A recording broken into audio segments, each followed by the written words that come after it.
Yo, what's good, boys? UFC 312, full card breakdown, recap. It was an absolute dog shit pay-per-view. It was absolute dog shit card, like I'd called before, and the fights just proved it. There was some good fights, not many finishes, but what the main card was just so mid. The prelims were better than the main card, but in this video, I'm gonna be recapping every single fight on this card, starting with the early prelims, ending with the main event. Let's get straight into it, boys. Let's just get straight on into it, man. It's late. I'm getting this video out for you guys ASAP.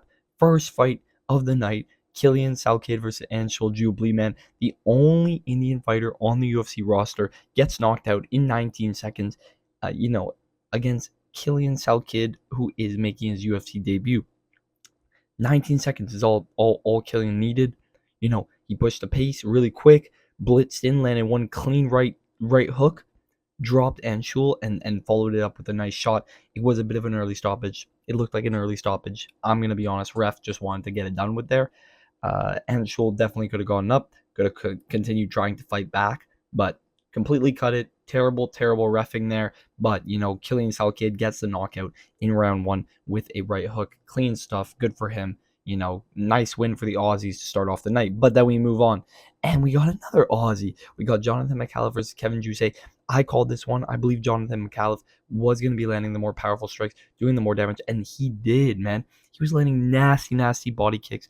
Nasty body kicks. He was going up to the head as well. He was connecting on Kevin Juice everywhere. He definitely seemed tired, but he was able to push the pace, even though he was getting backed up and land just a cleaner shots.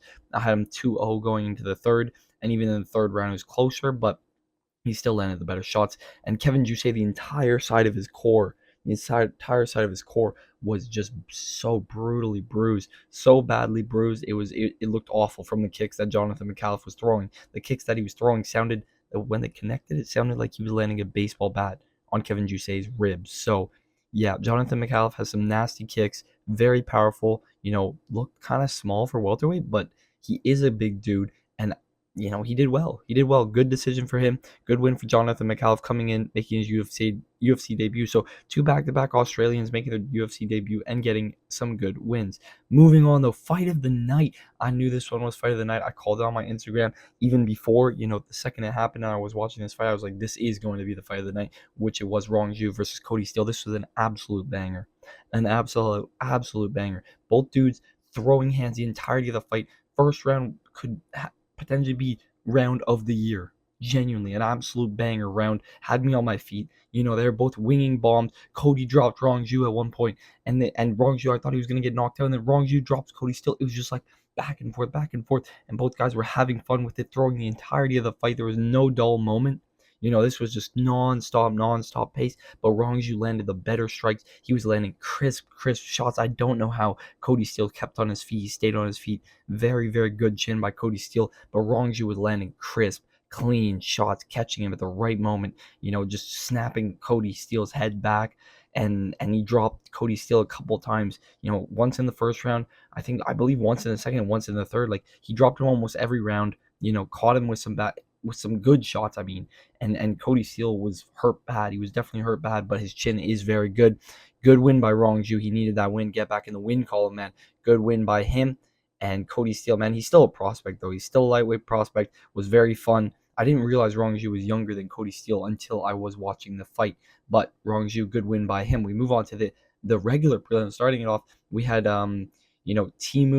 Timu Volkanovski versus Ilya Taporia. We had Colby Thickness versus Alexandre Taporia. I picked Taporia. I mean, like, I kind of just knew it.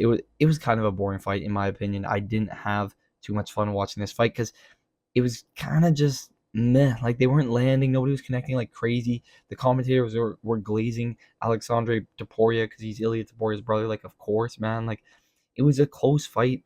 It was a close fight. It wasn't like a shocking, oh my god, Ilya Taporia's younger brother is in the UFC and he's gonna make a wave. Like, he didn't knock him out. There was nothing crazy. Like, he landed some shots. He used his Greco-Roman wrestling. He flipped Colby Thickness on his head at one point. That was like kind of a key moment in the fight. But other than that, he didn't really do much. Had good control on the ground, landed the better strikes, but it wasn't anything flash and it wasn't anything like, wow, Alexander Taporia is gonna be a bantamweight prospect. But we move on. Next fight, we had Wayne Kong versus Bruno Brazil. Absolute snooze fest, man. I mean, I thought this one was going to be closer than expected. I kind of had a feel. I thought that Bruna could potentially win, but Wang Kong absolutely outstruck her. Outstruck her every single round, landed the better strikes, but it was kind of a slow pace. And Bruna, I really thought Bruna was going to mix in the wrestling like she didn't when she fought Molly, but she didn't even attempt to take down. She didn't even try to do anything like that. So Wang Kong gets a decision. Good win by her, but it was pretty boring. We move on though. We got Tom Nolan versus Vyacheslav Borshev. This was a fun fight. I thought this fight could go either way. I thought it was going to be a split decision, to be honest. But Tom Nolan does get the unanimous decision. It could be partly because he's Australian, but he did land the better shots, and he had some top control when he got Vyacheslav to the ground. Vyacheslav wasn't able to really do much, and Tom Nolan was able to reverse positions, land strikes from bottom position, and land strikes on top position. Plus, he did pretty well on his feet, against a nice kickboxer like Borshev. He did well. He did well. So Tom Nolan gets unanimous decision. Good win by him. He's pretty good. He's a pretty good Australian. Could potentially be seeing the rankings in the future. But we move on to an unlucky Australian. We got Jack Jenkins versus Gabriel Santos. I picked Gabriel Santos.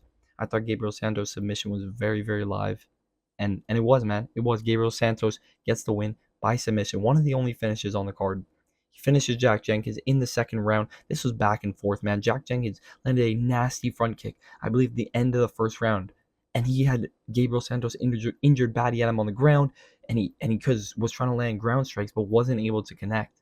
Gabriel Santos was able to get out, lock up a triangle choke on Jack Jenkins. I thought it was over there. I thought that was a submission, but Jack Jenkins survives. That was a crazy first round. And into the second, they were winging bombs. They were throwing stuff, and Gabriel Santos connects with a nice kick of his own.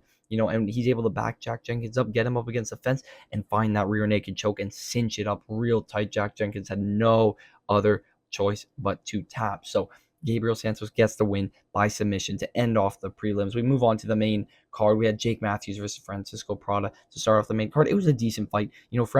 Francisco Prado, I think he's a very big lightweight, but I think he's a small welterweight, and the size in this fight was just it was a huge difference. You can notice it right away. I mean, I talked about that in my breakdown video of the entire card. Jake Matthews, big guy. He's a pretty big guy, and Francisco Prado was moving up.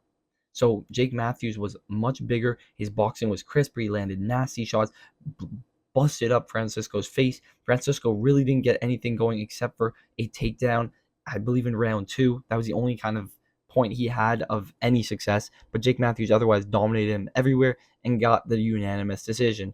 Good win by Jake Matthews. Very good Aussie. And then we move on to a fight that pissed me off. Jimmy Crute versus Rodolfo Bellato. Jimmy Crute, comeback, man. This was a Jimmy Crute win every single day of the week, man. He came back round 1. He outstruck Rodolfo Bellato 49-2. 49-2 in round 1. Holy moly, was that the biggest 10-7 round ever. All right, man, that was crazy. Jimmy Crute absolutely destroyed Rodolfo, almost knocked him out in round 1. Such a dominant first round. Second round, very close. Third round, very close. But just because of that first round, I believe Jimmy Crute should have won this fight. He goes to a draw with Rodolfo Bellato. Jimmy Crute's second draw in 3 fights. Absolutely ridiculous, man. Absolutely ridiculous. Had me freaking out, but it is what it is. We move on. Justin Tafa's Talison Teixeira. This was expected. Knockout round 1. Talison Teixeira only landed a few strikes. Was able to knock down Justin Tafa up against the fence. He kneed him, and then he landed a nice elbow, dropped him, followed up with some shots. Justin Tafa thought that it was an early stoppage. It seemed a bit early. He wasn't really out, but Talison Teixeira gets the knockout for his UFC debut on the main card, bro. On the main card, we had Talison Teixeira versus Justin Tafa. I still can't get over it, but nice win by Talison Teixeira. Gets a bonus as well in his UFC debut. But we move on to the co-main where Zhang Weili showed her levels. She showed her levels in this fight. I picked Tatiana Suarez. I think everybody kind of shifted their view to Tatiana Suarez, thinking, oh, it could be a submission. She's very good on the ground. She'll dominate on the ground. It was the complete opposite. Zhang Weili, reverse position. She had crazy top control, was landing nice elbows, busting up Tatiana's face. At the end of the fight, Tatiana's face was busted. She was panic shooting on Zhang Weili, shooting takedowns whenever she could. She seemed absolutely gassed after the second and third round, and that's when Zhang Weili took over in those championship rounds and just dominated Tatiana Suarez on the top. nice elbows, nice amount of damage. On the feet, she was just outclassing Tatiana Suarez. Wasn't close. And we got another undefeated prospect getting dropped, man. There's a lot of undefeated prospects recently losing their 0. Zhang Weili holds on to the belt and still. And then we move on to the main event where we also had Dricus du Plessis and still champion of the middleweight division. Dricus du Plessis versus Sean Strickland went the distance. Unanimous decision for Dricus. The strikes were close. The strikes were close, but it was clear who was pressing forward more, who was landing the more dangerous, damaging shots. Dricus du Plessis was beating up on Sean Strickland, landing the better hooks, landing the better jabs, and was able to implicate the leg kicks as well. Didn't even need to resort to takedowns. I believe he got one takedown at the end of round 2 or round 3 or something, but that was it. That was it. Dricus du Plessis stayed on the feet, landed the better shots, broke Sean Strickland's nose. He was completely busted and bloodied up. Search up that picture if you didn't see it. Sean Strickland's face was completely busted up, broken nose. He knew he had a broken nose too. He was feeling it. He knew he had a broken nose. Badass shit from Dricus du Plessis, and proves that he is the better middleweight champ out of the two of them, because the last fight was very, very close. A lot of people think Sean Strickland won that fight, but this was a clear win for Dricus du Plessis. But that is the entire card. If you guys did enjoy the video, hit the like button, hit the subscribe button, drop your comments down below what you guys thought about the card. The card was meh. It was meh. There were some banger fights, but for the most part, it was meh. But without further ado, hit that like button, hit the subscribe button, like I said, and I'll see you boys in the next one. See you.